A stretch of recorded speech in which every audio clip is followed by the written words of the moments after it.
Well,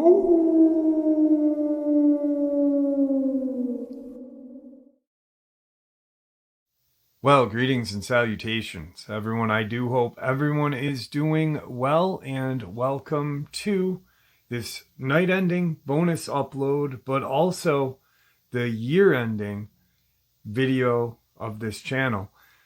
So next upload I put out will be in 2025. Before we jump into it, a couple quick links. As many of you know, I rely on Patreon, PayPal, channel membership, and the merch to help the channel to continue to grow and go. Links to Patreon, PayPal, and channel membership is in the description below. Merch displayed directly under the video. Also, Dogman Frightening Encounters, Volume 1 through 3, the audiobook versions. They were written and researched by Tom Lyons, narrated and produced by me, Jeff Nadolny. Those audiobooks are available on Audible, Amazon, and iTunes, links to which are also in the description as well.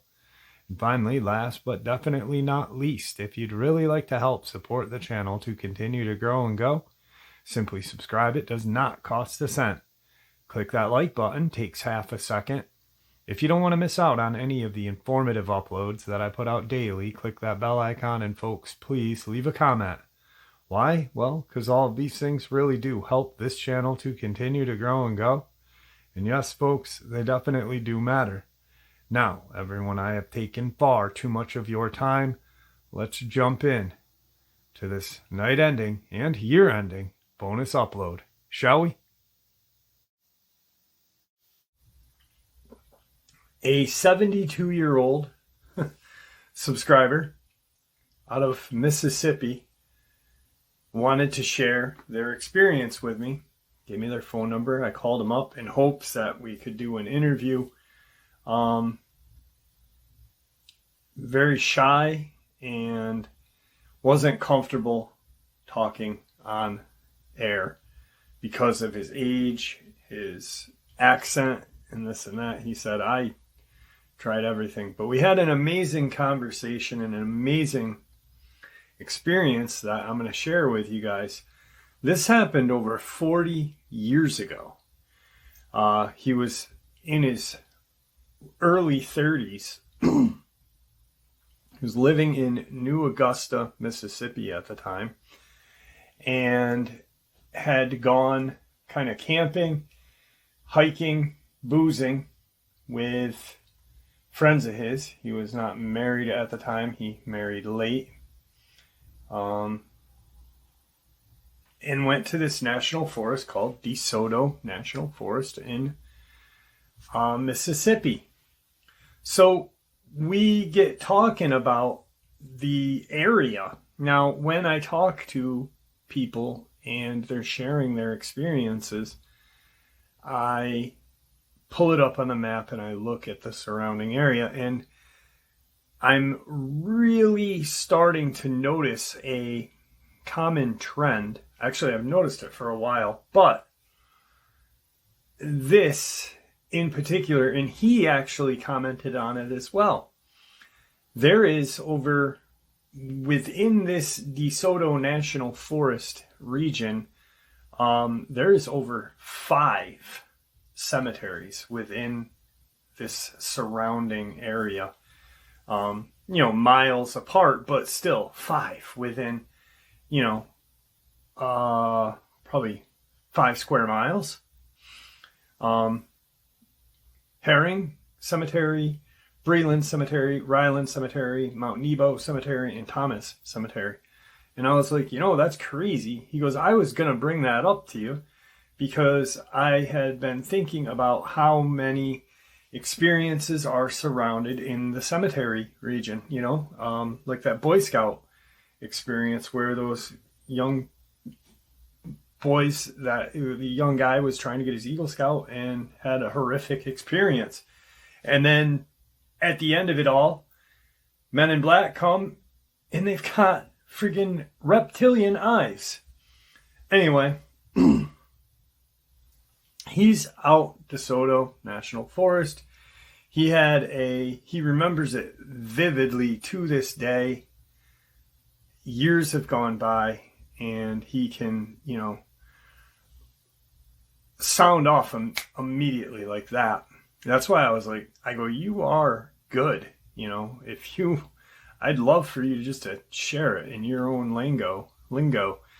And cause he had that Southern kind of accent and kind of wording, real sweet guy. So 40 years ago, this area was very similar to what it is now. There hasn't been a lot of growth in population. There is, some growth in the area, but nothing major. And his name is Ashley. He goes by Ash. So him and his buddies, there's 4 of them, and they decide to go on this kind of camping excursion. They drive out into DeSoto, and there's a Route 29 kind of runs through, and there's this area called Joe's Creek, and they set up right aside of the creek. Everything is going very smooth. It's a beautiful, beautiful land out there. A lot of trees, and they had brought in enough food, enough beer, and they were just getting away from the families. He like I said, he didn't have children and wasn't married as of yet, but his friends all were. So they had all heard of Booger, and which many of you know is Bigfoot. Nothing new to them growing up. Catamount, word used. It's a Southern term used quite frequently down there by the old timers. And so they're camping out. If you get there, it's probably just before dusk. They set camp up, and they are got their campfire going. They had actually stopped and grabbed a bite to eat on the way down, so they weren't too hungry. They were just drinking beers and relaxing. They had a couple of kind of makeshift lean-tos set up with tarps in an old army tent. He was sleeping in an old one-man army tent with a army cot. And probably right before they were going to crash out for the evening, they heard kind of this whacking, which we know now as tree knocks, and some whooping off in the distance. Of course, they are armed. A few of them had pistols, and there was a couple of rifles, long guns with them. They weren't too worried because as far as he was concerned, he had heard this, this isn't his first time. He's never seen anything, but he's heard it. He's felt that silence. He's, heard the noises. Few of the guys are kind of, what the hell is that? They end up calling it a night. They get up the next morning. Everything's good. They go on a hike, and, just nothing major, just putzing around. And they kind of blaze their own trail. They're marking their trail with some tags. They're marking trees with tags so they can find their way back to their campsite, so they know exactly which way to go without getting lost. So they, walk maybe 50, 100 feet, tie a tag, keep walking. And probably two hours into their hike, one of the guys keeps catching something out of the corner of his eye. Like, what the hell is that? And something is running kind of paralleling them as they're walking. And, they kind of stop and look around. They realize that the silence is there. And that's when they really start to kind of like, what should we do? Ash is like, let's just keep pushing on. We can't show any fear. I've never seen one of these things. I'm not seeing anything out of my periphery. But if you are, let's just keep pushing on. Let's not show fear. Let's not acknowledge them. And they won't bother us. That was his view on this. They get to this kind of clearing area and they sit down, getting a drink of water from their canteens. And once again, 40 years ago, plastic bottles were not a thing. Old canteens were. And they're relaxing and kind of getting ready to go back, figure out what they're going to do for dinner, and drink some more beers. They're about 1.5 miles, 2 miles from their campsite. They're not too far, but they're not right close. They start hiking back to a camp, and that's when he notices something out of the corner of his eye, and he continues to walk. He, doesn't say anything to anybody, but he's keeping an eye out. And as they're collecting their tags, they don't want to leave anything out there, obviously. And he thinks that he sees this wolf running on all fours, but he's like, that's way too big to be a wolf. It's double the size of a normal wolf. This thing's, at least 4 feet at the shoulder blades. This thing's big. And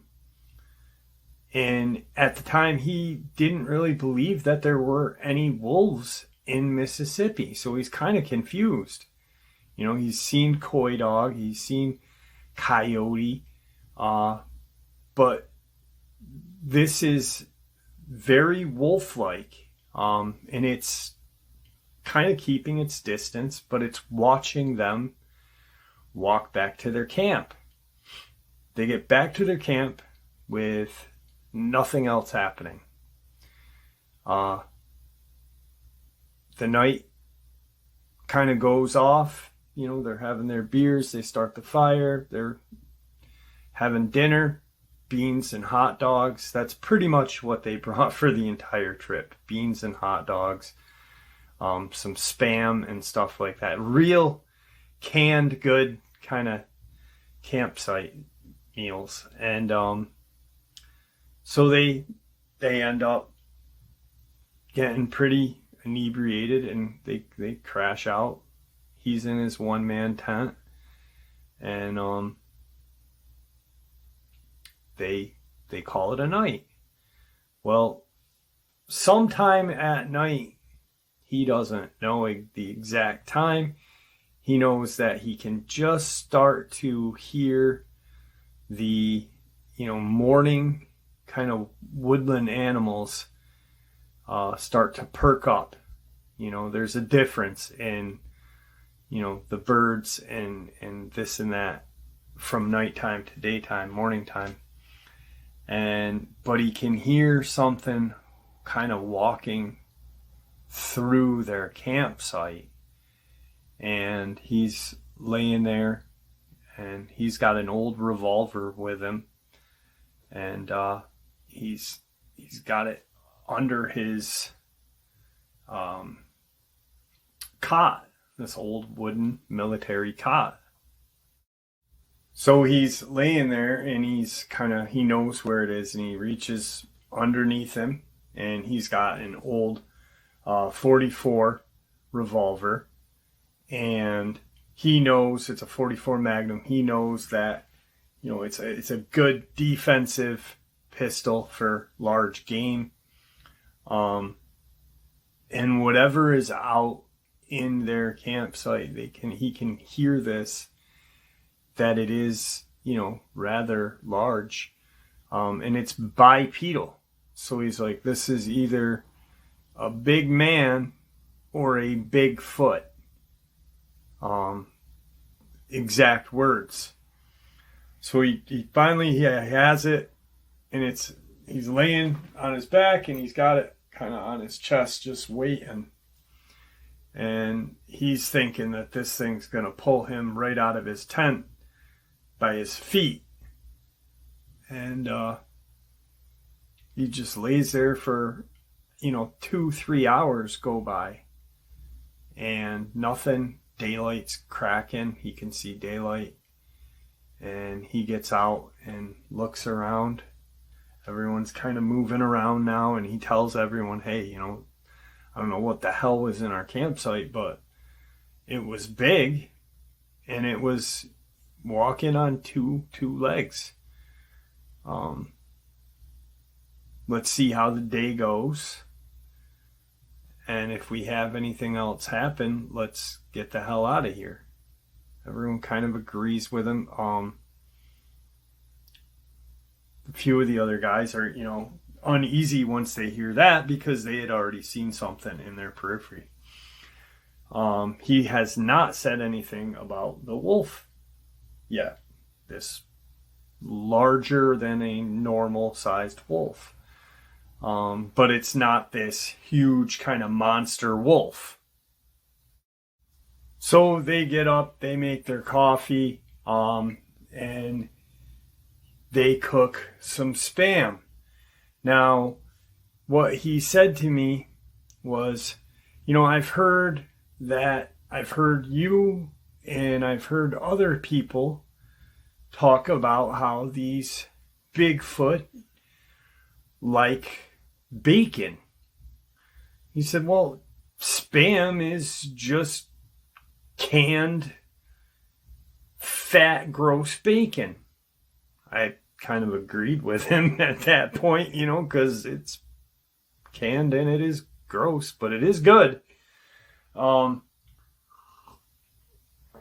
So that's what they have for breakfast. They cook some Spam slices up. They have their coffee.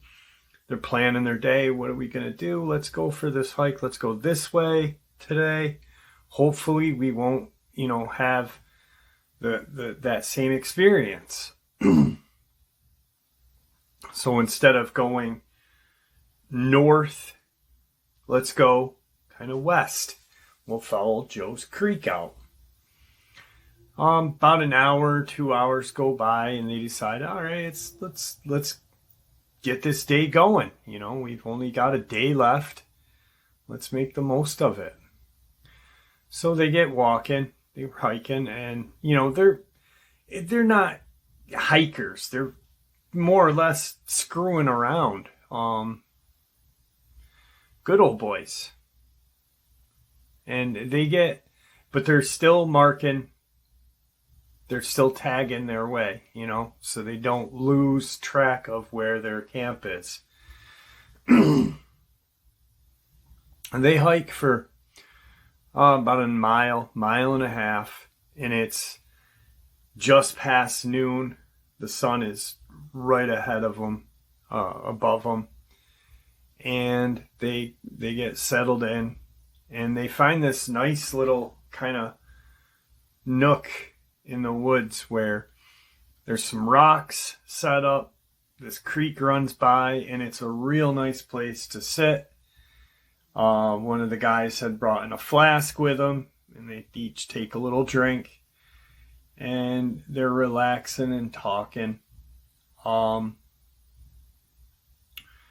of a sudden, they're sitting there shooting the breeze, and they can hear this kind of noise walking through the woods.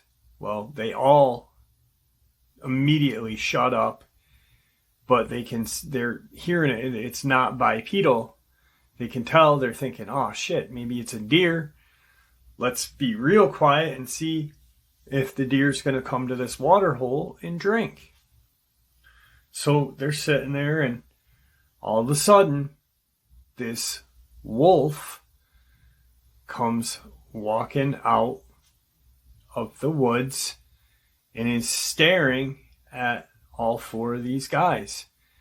And Ash says this thing's eyes were this golden yellow, and it was staring right through me and all of us. Just, we're across the creek, probably 50 feet from this thing, and it's just staring at us.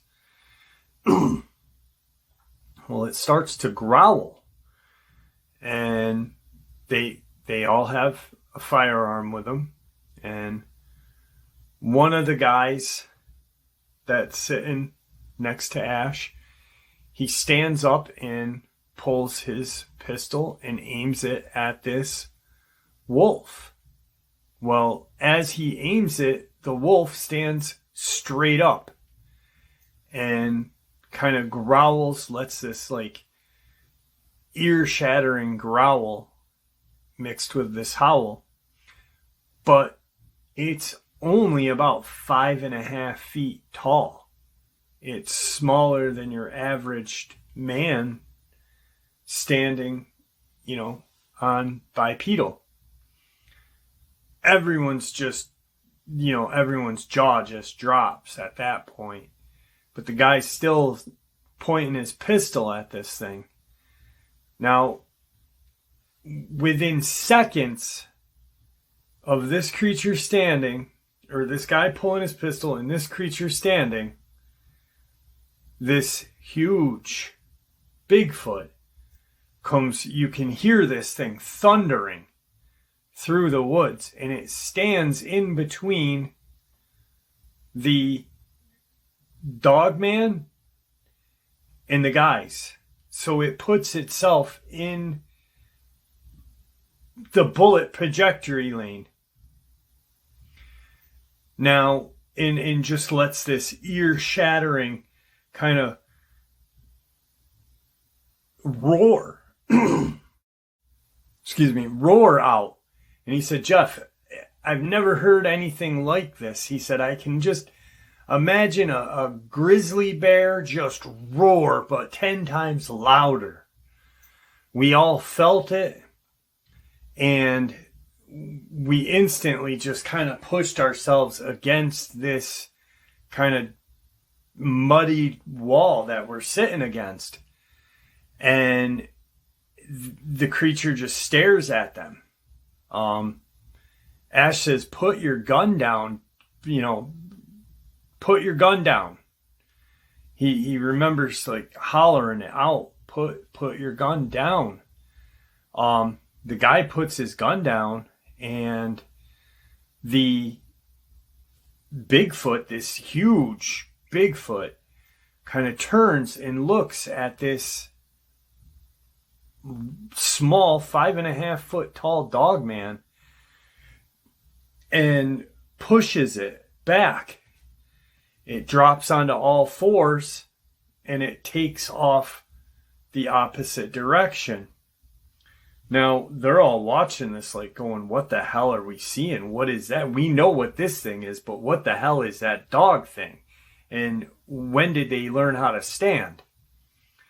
What Ash and everyone sees beyond that Bigfoot, they can see past it, is there's 2 other Bigfoot, about 4.5, 5 feet tall, and this Dogman stands up, and they all turn around and they look at this huge Sasquatch and this, these guys standing there. But the juvenile Dogman, that's basically what it is standing with these juvenile Sasquatch. And they're watching this whole thing transpire. The guys are. The Bigfoot, the huge Bigfoot yells, just does this another roar, this ear-shattering roar. and turns around and walks towards these two smaller Bigfoot and this smaller Dogman. The Dogman drops onto all fours, and they all kind of run away from this scene. Well, when the huge Bigfoot gets to where these smaller juveniles were standing, it turns around and looks at the guys again and roars again. Like enough to say, get the hell out of here. Ash knew exactly, like, hey, you know, that we messed up. We messed up. Let's get the hell out of here. They got about a mile and a half walk. They know where they're going because they've kept, you know, they tagged these little trees with these, you know, little ribbons. And they're following the ribbon and they're talking like, what the hell did we just see? What was that? What was that dog, that wolf thing standing? Was that a werewolf? Was that a person? Are these Bigfoot people? Do they change? What the hell is going on? You know, mind you, 40 years ago. 1970s. What the hell is, you know, no one's talking about Dogman. They're thinking werewolf. They get back to their campsite, you know, half an hour, 45 minutes after all this occurred, and they do not even hesitate. They just start packing everything up and putting everything in. They had an old Blazer, and they were just putting everything in this truck to get the hell out of there. As they're packing up, they see off in the distance, because they're looking, you know, they're keeping an eye out on what's going on. And they see this small, the second to largest Bigfoot and this Dogman are off watching these guys pack up their campsite. They're far enough away, so they're just like, oh shit, these things are here now. Where's that big one? Let's go. The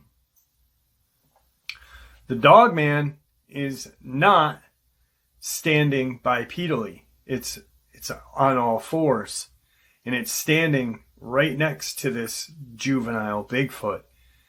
And as the guys are packing and watching everything, they see the juvenile put its hand on the back of this wolf Dogman. They were still thinking wolf at the time, werewolf. Not petting it, but just kind of resting its hand on its haunches, its shoulders, and watching, you know. They pack up and they get in the Blazer and they back out and they're driving out. And as they're driving out, they can see this blur running through the woods adjacent to this dirt road that they're on. And when they get to a point, it runs in front of the Blazer. And it's this huge Bigfoot. It just runs right across the road in front of them. And so they slow down because they're like, what the hell? If we hit these smaller ones, this thing's going to come and, you know, tear this truck right apart. They continue to drive. Everyone's looking around. And the two guys in the back said, they just crossed behind us. Get out of here. Get out of here. They're following us. They make it to 29 and they haul ass back home to New Augusta. And that whole rest of that trip home, all they talked about was, what the hell did we just see? What was that wolf? He laughs at it now. He said, Jeff, you wouldn't believe the conversation. You'd think that we'd be talking about how that huge Sasquatch was yelling in our faces with this monstrous roar. But we're more confused about the Dogman. And we kept calling it this Wolfman, werewolf. And now here we are, 40-something years later, and we have a name for them. He said, but I'll tell you what, Jeff, I see why Luke and his family call them a walking wolf. Because Dogman, as much as it fits, walking wolf fits a hell of a lot more than a Dogman. And we speculated on, what might have happened, why this juvenile Dogman was with this Sasquatch family. Maybe, he said maybe this Dogman was a pup and maybe the mother or whatever had gotten killed by this huge Sasquatch and this Sasquatch took it in. But he said it was nothing my brain will ever forget. He said to see this thing stand in front of us and my buddy point the pistol and then it just stands up and it wasn't afraid. He said it wasn't. There was not fear in this juvenile Dogman. He said, but the second that Sasquatch got right there and you could hear just this pounding, he said it sounded like a bulldozer was going right through the woods, clearing away. But when it stood in front of that juvenile Dogman and pushed it back, that juvenile knew to get out of there and go back to where its friends were. He said, and then when we were watching this juvenile Bigfoot and Dogman stand there watching us, and that Bigfoot put its hand on its shoulders. A couple of the guys were like, maybe that's its pet. And years go by and Ash says, I don't believe in any way possible that was a pet. He said, I think that something happened where that Dogman's family, I don't know how they grow up, but something happened to where that juvenile Dogman was raised by that huge Sasquatch and its juvenile children. And that was the scariest, most life-changing experience Ashley has ever had in his entire life. He said, shortly after, I met a girl at a bowling alley.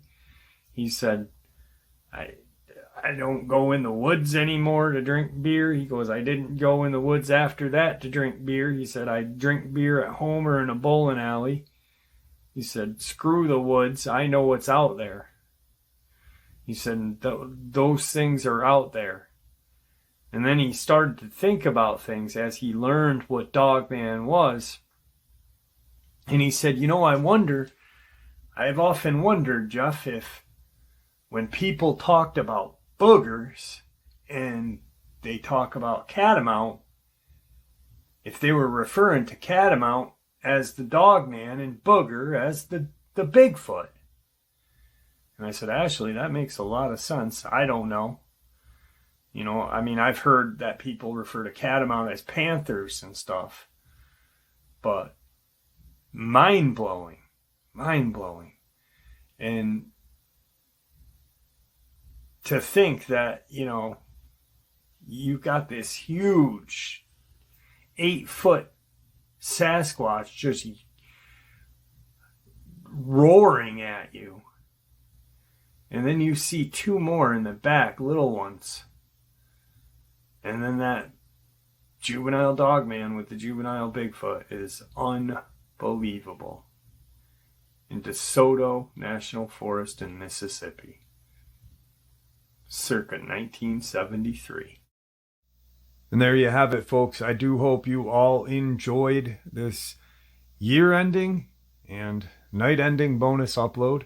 Happy New Year to everybody. I hope everyone has a safe evening. And I hope we have a great year. With that, I'd like to thank you all for supporting this channel. It is, after all, your support that keeps the channel growing and going, and what gives us all a place and a chance to share our experiences and theories judgment-free. Everyone is simply treated with the respect that we deserve. Please, everyone, stay safe, happy, healthy, and ever vigilant, keeping an eye on our children, pets, family, and friends. These creatures are real. They are out there and dangerous. Share this information with those you love and care about, and it may just help save their lives someday. Until next time, never stop asking questions, never stop searching for the truth, and God bless you all.